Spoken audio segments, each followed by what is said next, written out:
Hello guys, তোমরা সবাই কেমন আছো? আমি তো খুব ভালো আছি। তো দিনটা ছিল বৃহস্পতিবার। সেদিন আমার মা আর দিদা এসেছিল।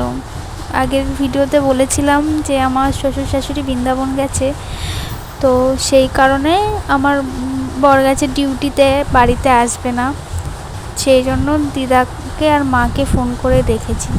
তো সেই কারণে মা এসেছিলো আর ও বাজার থেকে বাজার করে দিয়েই গেছিলো মাছ আর মাংস।